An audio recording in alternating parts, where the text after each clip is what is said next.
అందరికీ నమస్కారం అండి. నేను మీ కృష్ణదీప్తి. కల్పనాదేవి కలం పేరుతో గాయత్రీదేవి గారు రచించిన భరించిన పెన్నిది నవల 8వ భాగాన్ని చదువుతున్నాను. పరాత్పరం, దిలీప్, ప్రకాష్ చేసిన బోధలకి విశ్వపాణి సిద్ధమైపోయి పెళ్లి చేసుకుందామని ఆలోచించి చండి కోసమని ఎదురు చూస్తూ ఇంకా ఆమె రావటం లేదని చండి ఇంటికే వెళ్ళాడు. వెళ్ళేటప్పటికి అక్కడ శర్మ, శాస్త్రి, చండి బావలిద్దరూ కలిపి ఆమెను ఇబ్బంది పెడదామని ప్రయత్నం చేస్తూ ఉంటే అక్కడ నుంచి చండిని తప్పించి కారులో ఇంటికి తీసుకుని వస్తూ ఉండగా తన మనసులోని మాటను చండికి చెప్పాడు. నన్ను పెళ్లి చేసుకుంటావా అని అడుగుతూ. నాకంత కొత్త, అసలు ఇలాంటి విషయాల్లో ఇంతవరకు పరిచయం లేదు, భయం కూడా వేస్తోంది. మీరే తీసుకోండి అంది చేతులతోటి ముఖాన్ని కప్పేసుకుంటూ సిగ్గుగా చండి. నువ్వు కాస్త ఓ అడుగు ముందుకు వేస్తే నేను దగ్గర అవ్వగలను. నువ్విలా సిగ్గుపడితే నాకు సిగ్గేస్తుంది చండి. సినిమాల్లో చూడు ఎంత అడ్వాన్స్గా ఉంటారో అలా ఒక్కసారి కమాన్ ప్లీజ్ అన్నాడు భుజాలు పట్టుకుని తొందర చేసేస్తూ విశ్వపాణి.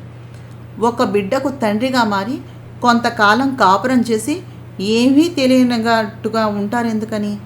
మగవారు మీకే ఇంత జంకు ఉంటే ఆడపిల్లని నాకెంత జంకుంటుంది? మీరు నేర్పకుండా నాకెలా చేతనవుతాయి అంది బిడియంగా కళ్ళు మూసుకుని చెండి. ఒక బిడ్డకు తండ్రినైతే అదంతా నా నిర్వాకం అనుకుంటున్నావా? గౌతమి సాహసం నన్ను తండ్రిని చేసింది.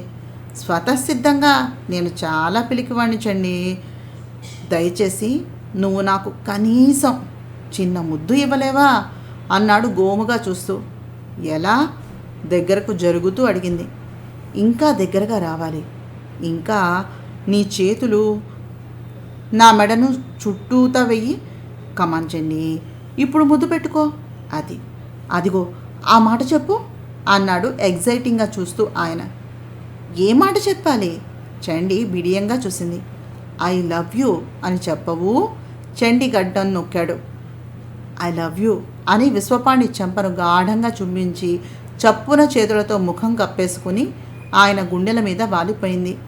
ఆమెను 2 చేతులతోనూ చుట్టి గుండెలకు హత్తుకుంటూ నేను కూడా నిన్ను ముద్దు పెట్టుకోనా రహస్యంగా చెవిలో నోరు పెట్టి అడిగాడు. మీ ఇష్టం అంది సిగ్గుగా. చండి 2 చెంపలు చేత్తో పట్టుకుని 2 బుగ్గలు గాఢంగా చుంబించాడు. తరువాత మునిపళ్లతో సున్నితంగా కొరికి పెదవులు తన పెదవులతో గట్టిగా ఒత్తాడు. చండీ అన్నాడు. చెప్పండి. నాకు ఇంకో చోట తాకి ముద్దు పెట్టుకోవాలనుంది. ఎక్కడా? చెప్పను, పెట్టుకుంటాను. అనుమతి కావాలి మరి. సరే, మీ ఇష్టం. అయితే ఇదిగో ఇలా పడుకో అంటూ చండిని సీటు మీదకు వాల్చి పడుకోబెట్టి ఆమె గుండెలను పెదవులతో తాకాడు. ఏయ్ దొంగ, ఏం చేస్తున్నారు మీరు? చప్పున విశ్వపాణిని నెట్టేసి చేతులతో ఛాతీ కప్పుకుని లేచి కూర్చుంది బిడియంగా. దొంగగా నీ అణువణువు దోచుకోవాలనుంది చండి. ఇంకా ఏదేదో చేయాలి అనిపిస్తోంది. నాకేదో కావాలి చండి, ఒక్కసారి కనకరించవు? చండిని బాహువులతో చుట్టేయబోయాడు. విశ్వపాణి భరించలేని ఆత్రం, కాంక్ష కలిసి ఆయన్ని ఉక్కిరి బిక్కిరి చేసేస్తూ ఉంటున్నాయి. వద్దండి ప్లీజ్, ఇప్పుడు కాదు అంటూ సీటు వెనక్కి జరిగిపోతోంది ముడుచుకుపోతూ చండి.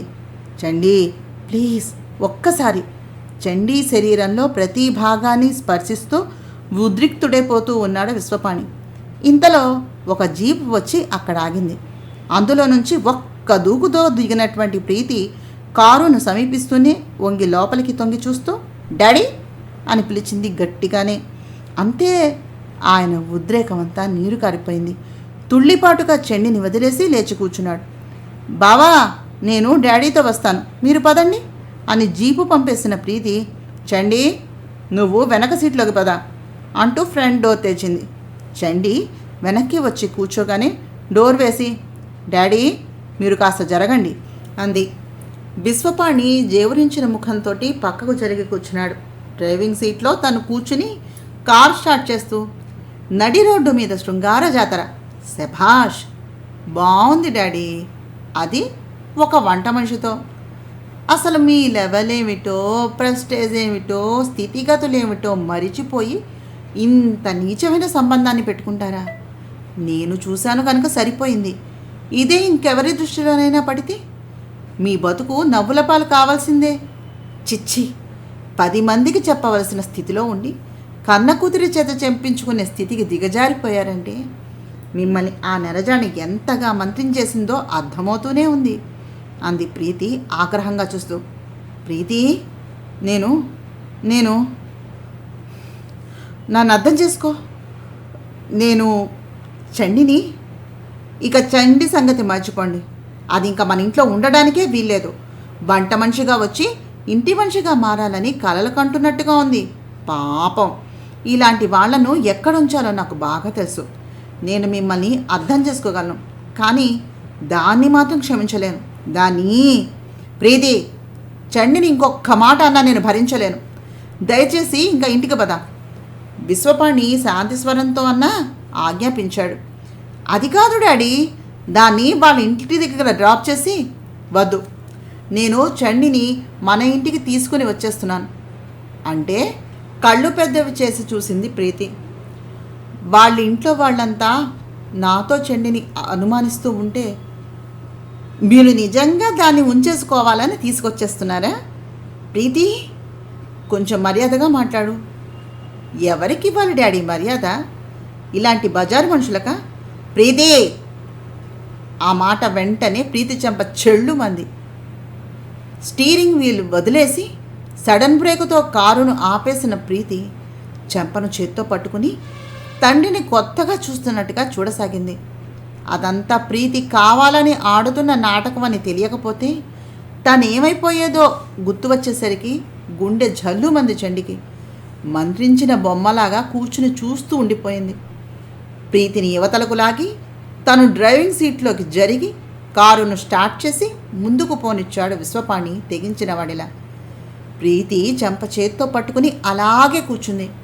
10 నిమిషాల్లో కారు పోర్టుకోలోకి వెళ్ళి ఆగింది. కారు దిగి వచ్చి బ్యాక్ డోర్ తెరుస్తూ, చండి, నువ్వు లోపలికి వెళ్ళి 3 కప్పులతో స్ట్రాంగ్ కాఫీ చేసి తీసుకురా అని పంపించేసి దిగో అన్నాడు ప్రీతిని. పరాయ ఆడదాని మోజులో పడిన మగవాడు రాక్షసుడవుతాడని అంతా అంటూ ఉంటే విని నవ్వుకునేదాన్ని. మా డాడీ అలాంటి మనిషి కాదు అని గర్వపడేదాన్ని. కానీ ఈరోజు నాకు బుద్ధి వచ్చేలా చేశారు డాడీ. చాలా సంతోషం. పుట్టి బుద్ధి తెలిసాక ఇప్పుడు మీ చేతి దెబ్బను తిన్నాను అంటూ ఏడవసాగింది. ప్రీతి, ఇంట్లో మాట్లాడుకుందాం, దయచేసి లోపలికి రా అన్నాడు బ్రతిమలాడుతున్నట్టుగా చెయ్యి పట్టుకుని విశ్వపాణి. వద్దు, నేను రాను.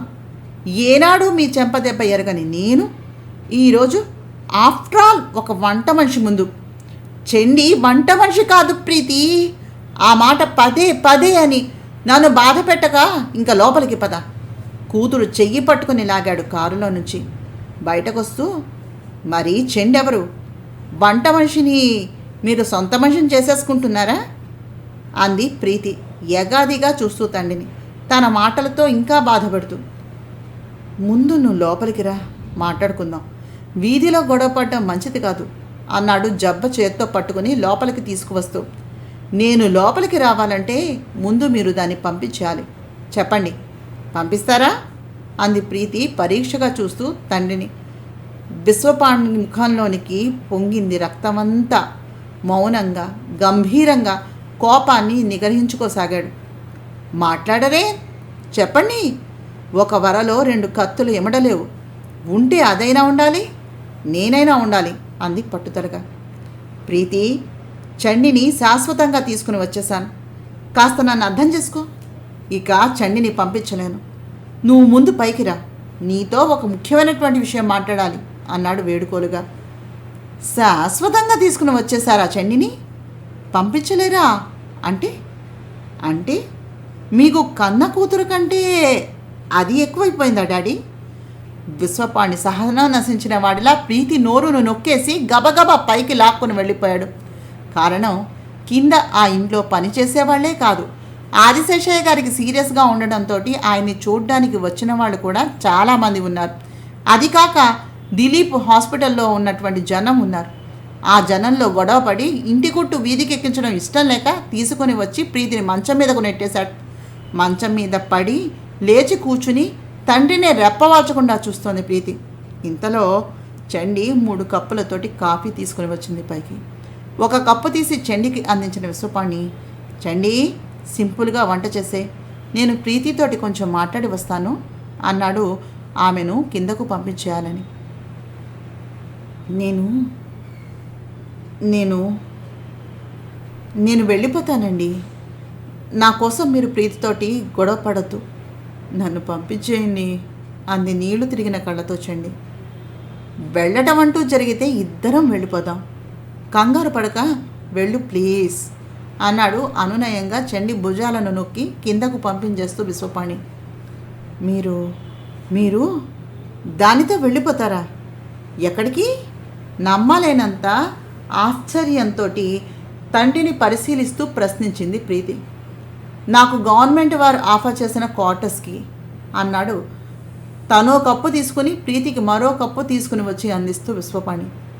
మరి నేను? ప్రీతి కళ్ళు విస్మయంగా విచ్చుకున్నాయి. ఈ ఆస్తి, ఐశ్వర్యం, భోగం, భాగ్యం, వైభవం అంతా నీవి. ఇన్నాళ్ళు నువ్వు చిన్నపిల్లవి కనుక నీకు డాడీ అవసరం ఉండేది. ఇప్పుడు నువ్వు పెద్దదానివి, ప్రయోజకురాలివి అయిపోయావుగా. ఇక నా అవసరం ఏముంటుంది? నువ్వు కోరుకునే దిలీప్ నీ వాడయ్యాడు. నిన్ను అతనికి కాళ్ళు కడిగి అప్పగించడంతో నా బాధ్యత తీరిపోతుంది. నీకు పెళ్లి చేసి గౌరవంగా తప్పుకోవాలనే అనుకున్నాను. నువ్వు తప్పదంటే రేపే వెళ్ళిపోతాను అన్నాడు కాఫీ సిప్ చేస్తూ. మీరు ఆ వంట మనిషి కోసం నన్ను వదిలేసి? ఆ మాటే అనద్దన్నాను విశ్వపాణి శాసిస్తున్నట్టుగా అన్నాడు. అయితే మరి మరి అదెవరు? దానికి నేను సమాధానం చెప్పాలంటే ముందు నువ్వు నన్ను అర్థం చేసుకోవాలి. శాంతంగా నేను చెప్పేది వింటానంటే నీ మనస్సులో చెండి పట్ల ఏర్పడిన తేలిక భావం నశిస్తుంది. ప్రీతి, నన్ను మీరు ఇంకేమీ చెప్పవలసిన అవసరం లేదు. నాకంతా అర్థమైపోయింది. మీరు చండిని శాశ్వతంగా ఉంచుకోవడం కోసం తీసుకొచ్చారు కదూ? ప్రీతి, ఎందుకు డాడీ ఆ ఆగ్రహం? దానికోసం కన్నబిడ్డను వదిలి వెళ్ళటానికి నిర్ణయించుకున్నారు అంటే దాని మీద మీకేర్పడింది వట్టి మోజు కాదు, పిచ్చి ప్రేమ. మిమ్మల్ని అమాయకుని చేసి నా ఆస్తి మీద కన్ను వేసి మిమ్మల్ని వలలో వేసుకున్న ఆ వన్నెల విసనకరను నమ్మకండి. దయచేసి దాన్ని పంపించేసి మన పరువు కాపాడండి. నా కోసం నా మాట వినండి డాడీ. మన మధ్యన దూరాలు సృష్టించకండి. మనం ఇదివరకటిలా ఒకే చోట ఉండి గౌరవంగా బతుకుతాం. ఒక వంట మనిషిని ఆశించి కన్న కూతుర్ని వదిలేసి వెళ్ళిపోయాడనే అపఖ్యాతి మంచిదా? చెప్పండి అంది ప్రీతి తండ్రి చేతిలో పట్టుకుని నచ్చ చెప్పడానికి చూస్తున్నట్టు. నీతో కలిసి ఉండటాన్ని నేను కూడా కోరుకుంటున్నాను. వేరుగా వెళ్ళిపోవాలనే అభిప్రాయం నాకు లేదు ప్రీతి. నీ మూర్ఖత్వంతో మన మధ్యన దూరాలు సృష్టించకు. చండి మనతో ఉంటే నీకు వచ్చినటువంటి నష్టం ఏమిటి? ఎందుకింత మొండిగా తయారయ్యావు? నేను ఈ ఒంటరితనాన్ని భరించలేక చండిని ఉంచుకోవాలనుకుంటున్నారు. ప్రీతి, ఎందుకా కోపం? మీరింతకు తెగించగలరని నేను కలలో కూడా ఊహించలేదు డాడీ. ఆఖరిసారిగా చెప్తున్నాను, మీకు నేను కావాలో అది కావాలో తెల్లవారేలోగా నిర్ణయించుకోండి. ఇంకా వెళ్ళండి అంది మంచం మీద బోర్లా వాలిపోతూ ప్రీతి. ఇద్దరూ కావాలంటే? విశ్వపాణి గంభీరంగా చూశాడు. ఎవరో ఒక్కరే దక్కుతారు. దాన్ని ఉంపుడు గత్తిగా మార్చుకోదలుచుకున్నట్లయితే అలాంటి అప్రతిష్ట పనులు నా ఇంట్లో జరగడానికి వీల్లేదు. అది కావాలంటే మీ ఇష్టం వచ్చిన చోటికి వెళ్ళిపోండి. నేను కావాలనుకుంటే నా దగ్గరే ఉండిపోండి అంది కటువుగా శాసిస్తున్నట్టుగా చూస్తూ ప్రీతి. సరే, సంతోషం, భోజనం చేసి పడుకో అన్నాడు వెళ్ళబోతూ. వద్దు, నాకు కడుపు నిండిపోయింది. విశ్వపాణి ఆమె మాటలు విని కిందకొచ్చేశాడు. అన్నం కుక్కర్ పెట్టి వేపుడు వేయిస్తున్న చండి తిరిగి చూసింది ఆయన వంక. చండి, నేను గంటలో వస్తాను. నేను వచ్చేసరికి నువ్వు స్నానం చేసి కొత్త చీర కట్టుకుని తయారుగా ఉండాలి. బై నీకు కొత్త చీర ఏమైనా ఉందా అన్నాడు డబ్బులు లెక్క పెట్టుకుంటూ. లేదండి, అన్నీ కట్టేశాను. ఎందుకు అంది నొసలు ముడివేస్తూ. ఎందుకో తర్వాత చెప్తాను, వస్తాను అనేసి వెళ్ళి పోర్టుకోలో ఉన్న కారులో చతికిలపడి స్టార్ట్ చేసి రాకెట్ వేగంతో పోనిచ్చాడు. పైనుంచి చూస్తున్న ప్రీతి బావా, నాన్నగారు క్షేమంగా వస్తారంటావా? నాకెందుకో భయం వేస్తోంది అంది దిలీప్తో. కథ క్లైమాక్స్కి వచ్చేసింది ప్రీతి. డోంట్ వరీ, మీ డాడీ ఇంకా మన కోసం బతకడు, చెంటి కోసం బతుకుతాడు అంటూ ప్రీతిని చేతులతో చుట్టి గాఢంగా హత్తుకుంటూ, ప్రీతి, మీ డాడీ కారులో చేయాలనుకున్న దాన్ని మనం పూర్తి చేద్దామా అన్నాడు ముద్దుల ముద్రలు వేస్తూ తమకంగా. అబ్బా, ఆశ! పాపం, డాడీ నన్ను నీ పాదాలు కడిగి కన్యాదానం చేసే వరకు నేను కన్నెగానే ఉండదలుచుకున్నాను బావా అంది ప్రీతి. ఏమిటో, మనకంటే ప్రకాష్ అదృష్టవంతుడు, సఫలతోటి సగం సరిగమల్ని పాడేశాడు అన్నాడు దిలీప్. సఫల వారించకపోతే ఫస్ట్ నైట్ సినిమా థియేటర్లోనే ప్రారంభమయ్యేదేమో. అదేం పిచ్చి బాబు, మంచి చెడ్డ లేకుండా ఏం మగవాళ్ళో ఏం గంగారో. డాడీ కూడా కార్లో చెంది వద్దంటున్నా వినకుండా తలుచుకుంటేనే ఆశ్చర్యం వేస్తుంది. పద, ఆకలేస్తోంది, అత్తయ్య ఏదైనా పెడితే తినాలి అంది వెనక్కి తిరగబోతూ. నీకా బాధ మీ అమ్మ తప్పించేస్తుందిలే, అమ్మ చేతి భోజనమే చెయ్యి, వస్తా అనేసి వెళ్ళిపోయాడు దిలీప్. కంచంలో పదార్థాలన్నీ పెట్టి తీసుకొచ్చిన చెండి మంచం దగ్గరగా కూర్చుని స్టూల్ లాగి పెట్టింది. చెండి, డాడీ ఏమన్నారు? చెండీ భుజాలను 2 చేతులతో చుట్టి ప్రశ్నించింది ప్రీతి. ప్రీతి అంటూ చండి ప్రీతిని కౌగిలించుకుని నిశ్శబ్దంగా ఏడవసాగింది. ఏమిటిది చండి? డాడీ చేత చండి నా భార్య అని చెప్పించాలనే తాపత్రయంతో కొంచెం శృతిమించానే కానీ నిన్ను బాధ పెట్టాలని కాదుగా. చండి, ఇప్పుడే నువ్వు ధైర్యంగా ఉండాలి. డాడీ లాంటి మహోన్నతమైన వ్యక్తి నిన్ను కోరుకుంటున్నాడు, అదే నీ అదృష్టం. దీనికి నువ్వు ఆనందించాలి కానీ బాధపడకూడదు. ఆయన చెప్పినట్టుగా విను ప్లీజ్. నీకు ఈ బాధ ఇంకెంతో కాలం ఉండదు. నా మాట విను, మా అమ్మవి కదూ, బంగారు బొమ్మవి కదూ అంటూ గిలిగింతలు పెట్టి నవ్వించి ముద్దు పెట్టుకుంది. విశ్వపాణి చెప్పినట్టుగానే స్నానం చేసి అలంకరించుకుంది చెండి. 11 దాటుతూ ఉండగా వచ్చిన విశ్వపాణి కొత్త చీర ప్యాకెట్టు చెండికి అందించి, కట్టుకో, ఇప్పుడే వస్తాను అని పైకి వెళ్ళి స్నానం చేసి గబగబా తయారై కిందకొచ్చాడు. చండి భోజనం వడ్డించింది. టైం ఎంతో లేదు, నువ్వు కూడా పెట్టేసుకో అంటూ మరో పళ్ళాన్ని తీసి చండికి స్వయంగా వడ్డించాడు. అతనితో పాటుగా భోజనం చేసి లేచింది. ఆమెను తీసుకుని వచ్చి కారు ఎక్కించి కూర్చుని స్టార్ట్ చేశాడు. ఎక్కడికి అంది చండి. అడగకు, చూడు అన్నాడు గంభీరంగా. చండి ఇక మౌనాన్ని వహించింది. కారు అరగంటలో వెంకటేశ్వర స్వామి ఆలయాన్ని చేరుకుంది. లోపల సన్నాయి మోగుతోంది. కళ్యాణ మండపం సిద్ధంగా ఉంది. గుడి పూజారి భార్య వచ్చి చండిని తీసుకుని వెళ్ళి పెళ్లి కుమార్తెగా అలంకరించి తీసుకొచ్చింది. ఆసరికే విశ్వపాణి పెళ్లి కుమారుడి వేషంలో గణపతి పూజ చేస్తున్నాడు. కళ్ల ముందు జరిగేదాన్ని అద్భుతంగా గమనిస్తూ అతని ముందు తెర వెనుక తల ఉంచుకొని కూర్చుంది. ఫోటోగ్రాఫర్ ప్రతి సన్నివేశాన్ని ఫోటోలు తీస్తున్నాడు. పురోహితుని ఆదేశంతో జీలకర్ర బెల్లంతో తయారైన ముద్ద పెట్టి, మనస వాచ కర్మణ ఈ క్షణం నుంచి నువ్వే నా భార్యవి అన్నాడు మెల్లగా. కళ్ళల్లోంచి జాలువారే ఆనంద భాష్పాలతో తను అతని శిరస్సు మీద చెయ్యి పెట్టి, ఈ క్షణం నుంచి మీరే నా సర్వస్వం అంది చండి. ఆనంద తారకల్లాగా వెలిగే కళ్ళతో లేచి చండి మెడలో మాంగళ్యాన్ని 3 ముళ్ళు వేసి గుండెల మీద పెద్ద బరువేదో తొలగిపోయినట్టుగా నిట్టూర్చాడు విశ్వపాణి. అతని పాదాలు కళ్ళకద్దుకుంది చండి. ఇద్దరూ తలంబ్రాలను ఇష్టంగా పోసుకున్నారు. ఉత్సాహంగా 3 అయ్యేసరికి పెళ్లితంతు అంతా యథావిధిగా పూర్తయింది. ఆ పెళ్లికి వచ్చిన వాళ్ళందరికీ డబ్బులిచ్చి పెళ్లి స్వయంగా జరిపించిన పూజారి దంపతులకు దక్షిణ తాంబూలం ఇచ్చి చండీ సమేతుడై వెంకటేశ్వర స్వామి వారికి ప్రణమిల్లి ఆమెతోటి ఇంటికి బయలుదేరాడు విశ్వపాణి.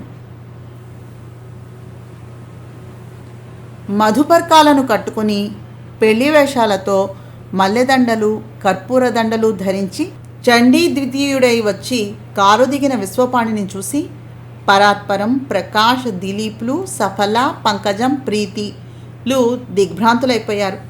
ఆదిశేషయ్య గారి పరిస్థితి ఏమీ బాగలేదని తీసుకుని వచ్చి వరండాలో పడుకుపెట్టిన మూలంగా అంతా 4 గంటల టైంలో మెలకువగా ఉన్నారు. పరాత్పరం చండీ విశ్వపాణిలను తీసుకుని వెళ్ళి ఆదిశేషయ్య గారికి చూపించాడు. ఆయన మరణావస్థలో కూడా ఉండి ఆ దంపతులను ప్రీతిపూర్వకంగా ఆశీర్వదించాడు. పాణి, నువ్వు చెండిని తీసుకుని వెళ్ళి వాళ్ళ ఇంట్లో దించేయి. చావు ఇంట్లో ఆమె ఉండకూడదు అన్నాడు పరాత్పరం. నేను చండిని ఇక్కడ ఉంచడానికి తీసుకురాలేదు. నేను ఆమెను పెళ్లి చేసుకుని భార్యగా స్వీకరించాననే సంగతి నీకు, ముఖ్యంగా ప్రీతికి తెలియజేయాలని తీసుకొచ్చాను అని చండి వైపు తిరిగి, ఒక్క క్షణం ఉండు, ఇప్పుడే వస్తాను అని పైకి వెళ్ళి చండి బట్టల బ్యాగ్ తీసుకుని అందులోనే తనవి 2 జతలు బట్టలు పెట్టుకుని కిందకొచ్చి పరాత్పరంతో చెప్పి చెండిని తీసుకుని గేటు దాటి వచ్చేశాడు. కారు వాడుకోలేదు. ఆయన పట్టుదలకు లోలోన చండి చాలా ఆశ్చర్యపోయింది. ఆటో ఎక్కించి చండితోటి బయలుదేరాడు. వీధి పాచి చేసి ముగ్గు వేస్తున్న పార్వతమ్మ ఆటో వచ్చి గుమ్మంలో ఆగటంతో తల తిప్పి చూసింది. ముందు చెండి, తరువాత విశ్వపాణి పెళ్లి వేషాలతోటి దిగగానే సంభ్రమాశ్చర్యాలతోటి ఉక్కిరిబిక్కిరైపోతూ గబాన్న లోపలకు పరిగెత్తి, చండ్రా, చెంపా, లేవండి, చెండి జడ్జిగాని పెళ్లి చేసుకుని తీసుకొచ్చింది అంటూ కేక వేసింది. ఆ కేకకి శాస్త్రి శర్మలతో పాటుగా పరంధామయ్య గారు కూడా నిద్రలేచి కూర్చున్నారు మంచం మీద. ఆటో వాడికి మీటర్ చూసి ఛార్జీ పే చేసి చండీ బ్యాగ్ ఒక చేత్తో తీసుకుని ఎడమ చేతి చిటికెన వేలుతో చండీ చిటికెన వేలును అందుకుని గుమ్మం దగ్గరకు వచ్చి ఆగిపోయాడు విశ్వపాణి. చండీ సొంత తెలివితేటలు ఏమీ లేనిదానిలాగా ఆయన పక్కన నిలబడటం, బొమ్మల చెప్పినట్టుగా చేయటం మినహా ఏ ఆలోచన లేకుండా ఓ అద్భుతమైనటువంటి విభ్రాంతిలో చిక్కుపడిపోయిన దానిలా ఉండిపోయింది. గుండెల మీద చిత్రమైన సవ్వడి చేస్తూ ఉన్న మంగళసూత్రాలను, పరిమళభరితంగా సువాసనలు వెదజల్లే మల్లెదండలను, కర్పూర దండలను మాత్రం పదే పదే ఆశ్చర్యానందాలతో చూసుకుంటూ ఉండిపోయింది. ఆమె ఏ స్థితిలో ఉందో అర్థం చేసుకున్న విశ్వపాణి తనకు తోచినట్టుగా చేసుకుని పోతున్నాడు. ఎప్పుడూ జడ్జి గారికి ఎదురుపడని పార్వతమ్మ కూతుళ్లతోటి గుమ్మం దగ్గరకు వచ్చి చండీ సమేతంగా నిలబడిన విశ్వపాణికి దిష్టి తీసి హారతిచ్చి కాళ్ళ మీద నీళ్లు పోసి, కుడిపాదం లోపలికి పెట్టిరండి అల్లుడు గారు అంది ఆనందంగా. కళ్ళు నోళ్ళు వెళ్ళబెట్టి చూస్తూ ఉన్న శాస్త్రి శర్మల్లో చైతన్యం వచ్చింది. మొత్తానికి మా మరదల పిల్ల మాట చెల్లించుకుంది అంటూ వెళ్ళి విశ్వపాణి చేతిలో బ్యాగుని అందుకున్నాడు శాస్త్రి. రండి తమ్ముడు గారు, గుమ్మం తగులుతుందేమో, కాస్త వంగి మరీ రండి అన్నాడు ఆహ్వానిస్తూ శర్మ. విశ్వపాణి మంచం మీద కూర్చుని మంత్రముగ్ధుడే చూస్తూ ఉన్న పరంధామయ్యను సమీపించి పాదాభివందనం చేశాడు. క్షమించండి మావయ్య, మీ అనుమతి లేకుండానే మీ అమ్మాయి చండిని నేను హఠాత్తుగా పెళ్లి చేసుకోవాల్సి వచ్చింది. అపనింద భరించలేక ఆలోమగలం అయ్యాం అన్నాడు. అనుమతి లేకపోయినా ఆశీర్వాదం ఎప్పుడూ ఉంటుంది అల్లుడు గారు. ప్రపంచానికి తీర్పునిచ్చే ధర్మనిర్ణేత నాకు అల్లుడుగా వచ్చాడు అంటే ఇది నేనేనాడో చేసుకున్న సుకృతం. అసలు పెళ్ళే వద్దని భీష్మించిన మా చెండిని భార్యగా చేసుకుని మాకు ఎనలేని మహోపకారాన్ని చేశారు. నిజంగా మమ్మల్ని తరింపజేశారు అన్నాడు పరంధామయ్య పరమానంద భరితుడు అయిపోతూ. విశ్వపాణి తల నిమిరి చండిని గుండెలకు హత్తుకున్నాడు. చండీ కటాక్ష వీక్షణాలతోటి నేను ధన్యుని కావాలని చేసుకున్నాను. ఒంటరితనం అనే సుడిగుండంలో చిక్కుపడి పరిభ్రమించే నాకు చండి ఓ ఆధారం అయింది. తల్లిలా ఆపేక్షను, స్నేహితురాలిలా ఆత్మీయతను, పరిచారికల సేవను, చెల్లెలిలా ఓదార్పును ఇంతవరకు ప్రసాదించింది. కనీసం ఇప్పుడైనా భార్యగా మారి నా వంశాన్ని నిలబెడుతుందేమోనని ఆశతోటి పెళ్లి చేసుకున్నాను. ఎంతమంది ఎన్ని రకాల అపనిందలు వేసినా మా ఇద్దరిలోనూ తెగింపు రాలేదు.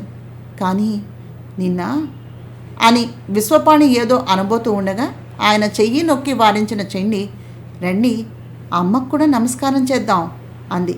ఇద్దరూ పార్వతమ్మకు దండం పెట్టారు.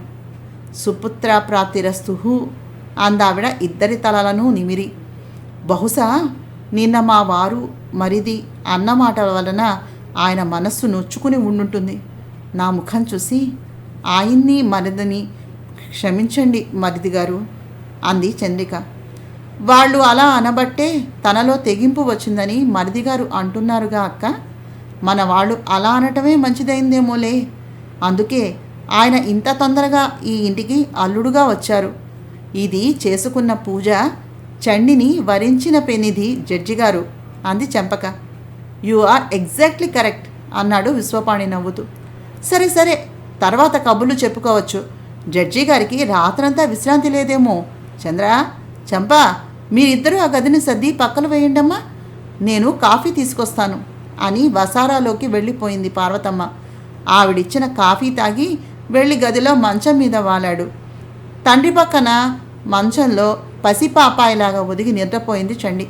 శాస్త్రి శర్మలు చాపలు తీసుకెళ్లి వీధి వరండా మీద ఒదిగారు. ఆడపిల్లలు తల్లికి సాయపడ్డారు. 10 కావస్తూ ఉండగా చండి లేపటంతో నిద్రలేచిన విశ్వపాణి ఇంకా పెళ్లి అలంకరణలోనే ఉన్నటువంటి చండిని ముగ్ధుడే చూశాడు. లేవండి, కోర్టుకు వెళ్ళరా అంది ఆయన చూపులకు సిగ్గుగా నవ్వుతూ. ఇప్పుడా లేపేది? అరే, డ్యూటీ మర్చిపోయానే అని గబాలన లేచి వచ్చాడు. ఆయనకు ఆ ఇల్లు కొత్త, పెద్ద సౌకర్యాలేమీ ఉండవు. అయినా చండి సహాయంతో 10:30 అయ్యేసరికి తయారై వచ్చేశాడు. పార్వతమ్మ సిగ్గుపడుతూనే తన పేదరికపు ఆతిథ్యాన్ని సమర్పిస్తూ భోజనం వడ్డించింది. తోటకూర కూర, గోంగూర పచ్చడి, పాలకూర పులుసు, కొత్తిమీర కారం, పప్పు వడియాలు, అప్పడాలు, పాయసం, పులిహార ఇంట్లో ఉన్నవే బలపరిచింది. వంట అద్భుతంగా ఉంది అత్తయ్య గారు. మీ దగ్గర శిక్షణ పొందింది కనుకనే నా చండి అంత బాగా వంట చేస్తుంది. అత్తవారింట్లో ఆదరణ రుచి చూశాను. ఇది వరలో అత్తిల్లే ఎరగను. ఈరోజు పుణ్యదంపతుల ఆత్మీయత పొందే భాగ్యం కలిగింది అంటూ భోజనం చేసి లేచాడు. పార్వతీ పరంధామయ్యలు పొంగిపోయారు. విశ్వపాణిని కోర్టుకు పంపించి తను నిశ్శబ్దంగా లోపలికి వెళ్ళిపోయింది చండి. శాస్త్రి శర్మలు ఆలోచనలో పడ్డారు. బజారుకు వెళ్ళి స్వీట్లు, పళ్ళు, కిళ్ళీలు, పువ్వులు, కొత్త బట్టలు తెచ్చి అత్తగారికిస్తూ, అత్తయ్య, ఈరోజు తమ్ముడు గారికి శోభనం ఏర్పాటు మేం చేస్తాం. చండికి ఈ చీర పువ్వులు అలంకరించండి అన్నారు. తల్లి చేత జడ వేయించుకున్న చండి కళ్ళు పెద్దవి చేసి చూసింది.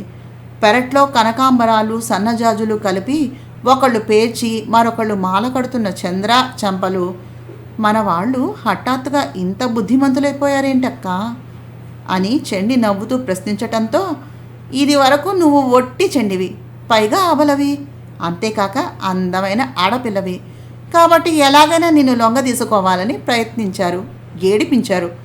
ఇప్పుడేమో నువ్వు జడ్జి గారి భార్యవి, మంచి చేసుకోకపోతే ఎలాగా అంది చండిక నవ్వుతూ. రిక్షా దిగి మెట్లెక్కి రాబోతూ ఆ మాటలు విని ఆగిపోయాడు విశ్వపాణి.